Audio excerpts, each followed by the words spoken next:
Vladimir Antonov Buddhi Yoga.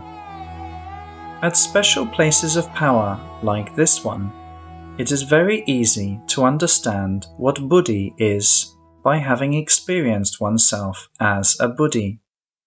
Let me remind you about the meaning of this term. There is the word jiva, and there is the word Buddhi, Boddhi. What is the difference between them? Both these words can be translated as soul, individual consciousness, yet jiva is a soul in the usual meaning of this word. Plants, animals, people have jivas. On the contrary, Buddhi is the soul that was developed with the help of special methods of spiritual work, and that is much larger in size than the material human body. There is also the term Buddhi Yoga. It is a system of meditative methods that allow developing oneself as a Buddhi. This is the highest level of the psychoenergetical line of the development of the consciousness on the path of yoga. The term Buddhi Yoga was used for the first time in the literature known to us in the Bhagavad Gita.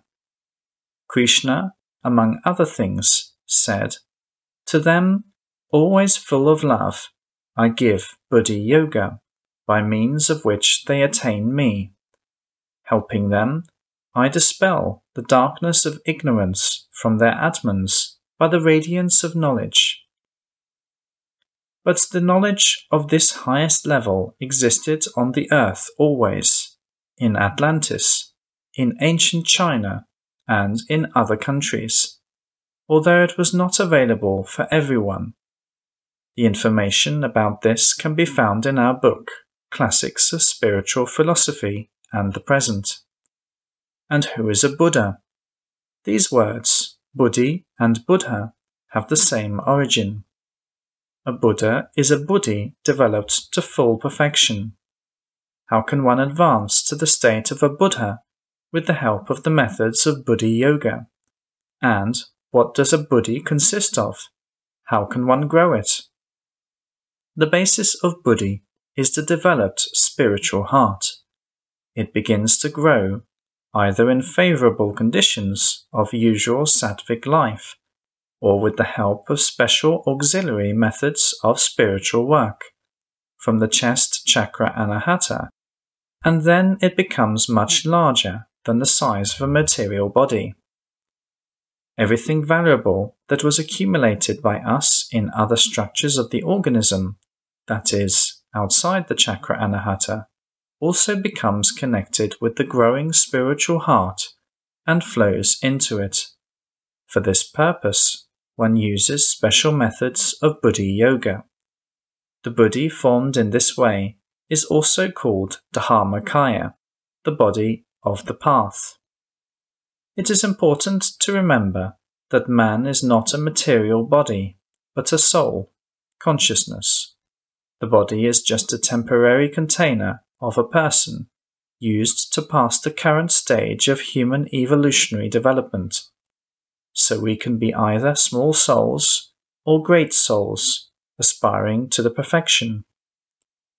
The next large stage of growth of a Buddhi is the achievement of subtlety of the same level as the subtlety of the primordial consciousness, the Creator, God the Father, and strengthening crystallization of oneself in it.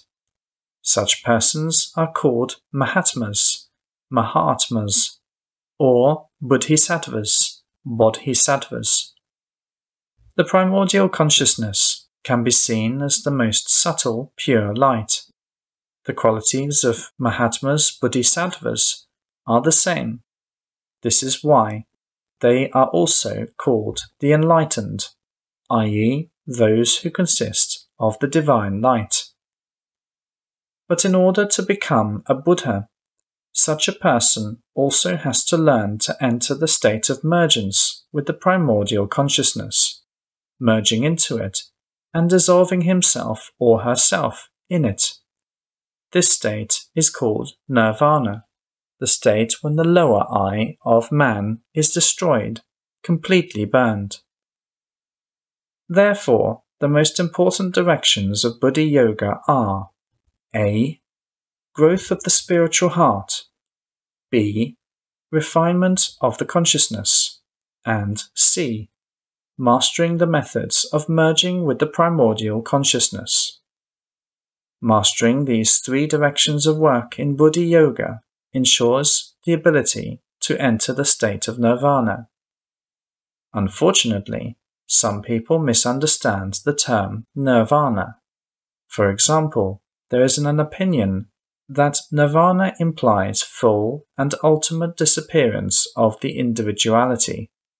No, this is wrong.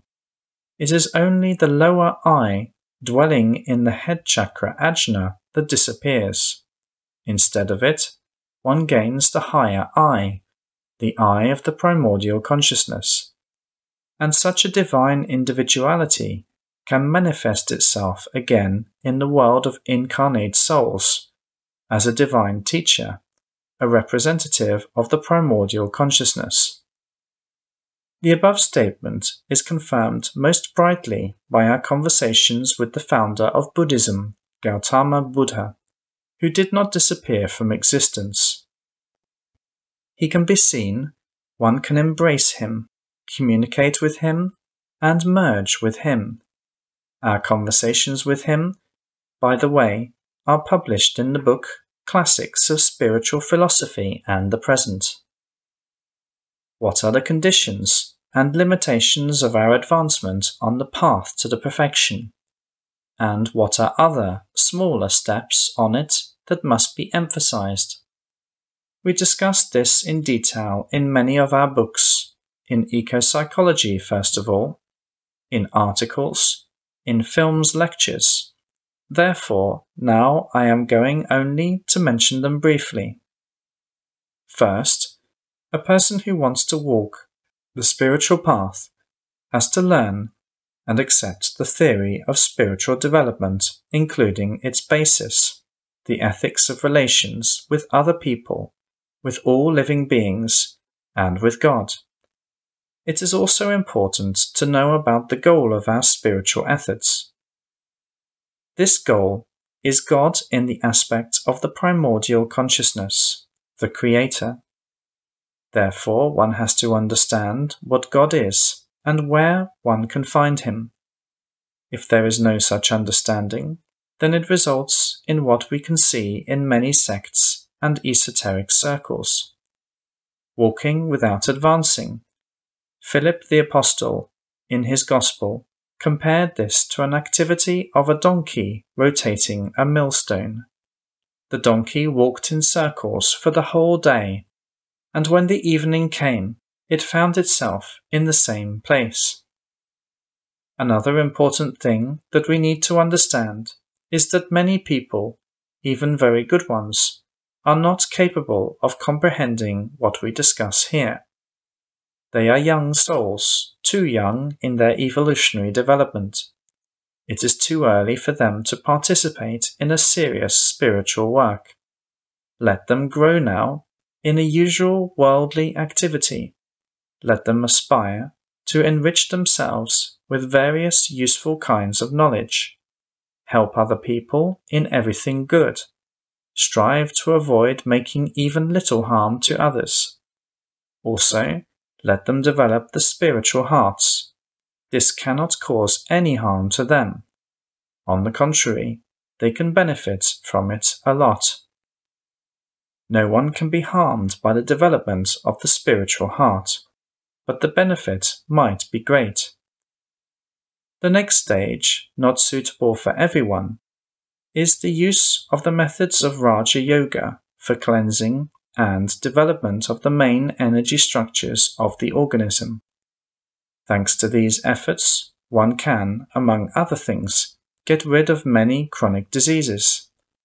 But the most important thing is that without achieving bioenergetical purity in the body, one cannot progress in the task of the refinement of the consciousness. Quantitative growth of the consciousness, which lives in coarse emotional states, is the path in the direction opposite to the Creator, to hell. And then the successful spiritual seeker gains the ability to begin quick advancement in the straight path towards the goal. This path, generally speaking, consists in qualitative and quantitative development of oneself as a spiritual heart, up to, in particular, mergence with the heart of the Absolute, which is the primordial consciousness. And let us try to see that throughout the entire history of humankind on the earth, God tried to explain to people this very thing. This was taught by the divine teachers of Atlantis, by Pythagoras, Huangdi, Lao Tse, Krishna, Gautama Buddha, Jesus Christ, Babaji from Hyderabad, Sathya Sai Baba. Yet people invented their own variations of religion and created various sects where the teachings of God were sometimes perverted up to the opposite. So let us study and realize what God suggests to us.